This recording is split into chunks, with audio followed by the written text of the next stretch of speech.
یوسف علیہ السلام کے جو بھائی تھے، دیکھیں ان کا بھائی بھی نبی، والد بھی نبی، دادا پردادا نبی، لیکن بہک گئے۔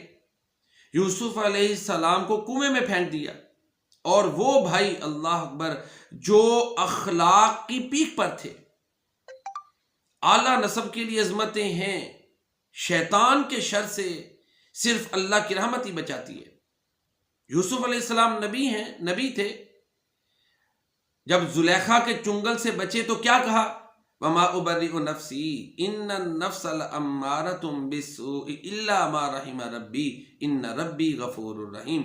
میں اپنے نفس کو بری نہیں قرار دیتا، ہاں نفس امارہ ہے، اس کے شر سے وہی بچے گا جس پر اللہ کی رحمت ہو۔ دیکھیں یہ نبی ہیں اور ہمیں سکھا رہے ہیں، وَمَا أُبَرِّئُ نَفْسِي إِنَّ النَّفْسَ لَأَمَّارَةٌ بِالسُّوءِ، میں اپنے نفس کو بری نہیں قرار دیتا۔ یوسف علیہ السلام نے یہ کہا، بے شک نفس تو برائی کا حکم دیتا ہے، الا ما رحم ربی، ہاں جس پہ میرے رب نے رحم کر دیا۔ اللہ اکبر، انبیاء معصومین ہوتے ہیں۔